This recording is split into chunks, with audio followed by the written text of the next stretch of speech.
Joining me now, Dr. Alan Mendoza, co-founder of the Henry Jackson Society, and Marie Harf, Fox News analyst and former State Department spokesperson. So President Trump essentially, Marie, and let me start with you, calling for a new world order in the post-World War II, post-Cold War era that we're all living in. He's essentially saying to the nations in Europe and to the members of NATO, look, you're on your own, you've got to pull your weight, you have to pay into this alliance, and you should think twice about entering into these deep economic connection relationships between Germany and Russia.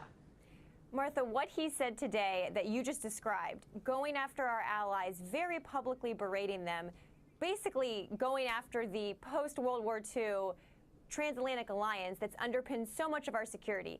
That is a very concerning move. It's very hurtful to U.S. national security.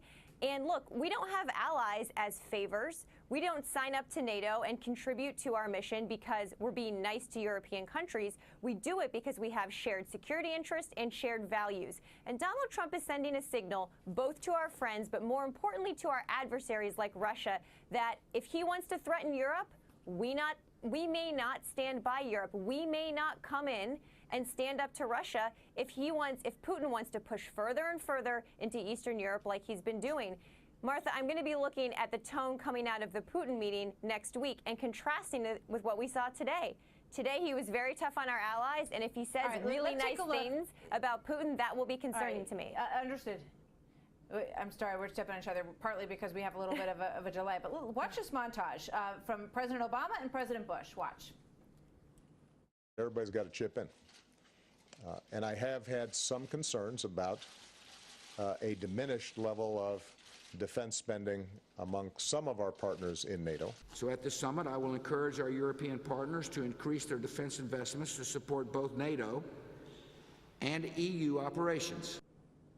All right, let's bring in Dr. Alan Mendoza. Both of those former presidents, Dr. Mendoza, saying that they wanted the NATO nations to pay in. I don't think it's necessarily attacking our European allies. It's saying, look, there's a new sheriff in town, essentially, and whatever all the presidents before have said, we actually mean it.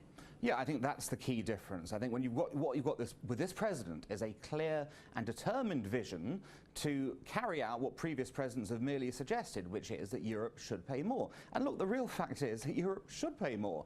We know in Britain that we've been exceeding the 2% target for the last few years. We know that most European nations haven't. It's as much an issue for us as it is for the US that European partners within NATO pay for the collective defense that we know we need for transatlantic security. So I think it's actually quite refreshing to have a president who's willing to actually mention what he wants and bang his fist on the table and say, come on guys, enough excuses, pay up. This is collective defense. This is what you said you're going to do. Now do it. Yeah, I mean, these are partnerships. It's a partnership that is entered into with an agreement about how much of your GDP you will spend on defense. You've got an increasingly aggressive Russia. We've seen what happened in Crimea and the Ukraine, Marie.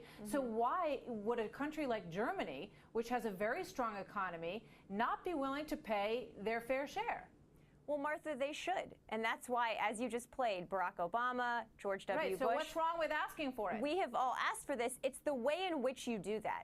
By saying that Germany is being held captive by Russia, by publicly berating them in such an aggressive way, I don't think that will be effective in changing German behavior regarding the Nord Stream 2 pipeline or spending. We all want NATO countries to spend more. I just think that the cost of getting that through publicly berating our allies is so great, and it's chipping away at this alliance in ways that we cannot even predict now will have negative impacts. I don't know if that's true. I don't know if that's true, Marie, because what we've seen so far is that these nations are stepping up by sending more soldiers to the region as NATO forces. They're also saying, yes, we are going to pay more. The president even went to saying 4% today. But in terms of this specific deal that he was discussing with regard to Angela Merkel and this Russian pipeline, this is something that has been in the pipeline for quite some time and has been criticized. Here's Vice President Joe Biden at the time saying that this was not a good deal for Germany or Europe. Watch. Nord Stream 2 pipeline, we think, is a fundamentally bad deal for Europe. It's a lock-in greater reliance on Russia at this moment. Dr. Mendoza, what do you think?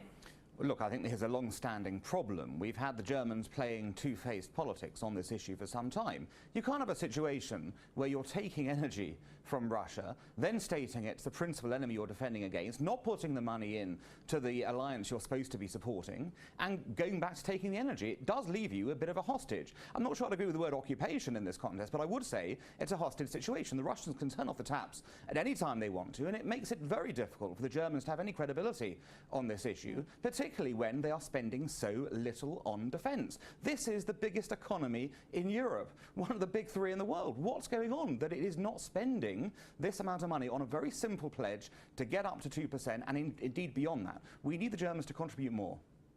You know, how do you think Vladimir Putin, who obviously is watching all of this, and as we well know, President Trump says these things often as messages for the next coming meetings, as much as he does to create the environment that he wants to create in the current meeting. So Vladimir Putin's watching this, and he's seeing President Trump asking everybody to pay their fair share, to up the ante, to increase defense, to do a peace through strength initiative with NATO against Russia. Marie? Well, Vladimir Putin is playing the long game here, and he already is very concerned, I would say paranoid about NATO and NATO expansion. He is trying to push back against that. But what I think is interesting, Martha, is that the effects of Donald Trump going after our allies so publicly may not be felt today and it may not be felt tomorrow, but it will weaken the alliance that has underpinned an anti-Russia coalition for a long time. And I think Putin looks at this, especially if Donald Trump goes there and says really nice things about Putin in Helsinki. I think Putin looks at this and thinks, maybe Donald Trump doesn't have Europe's back. Maybe I can do more meddling, and if I do that, Donald Trump may not stand up for NATO.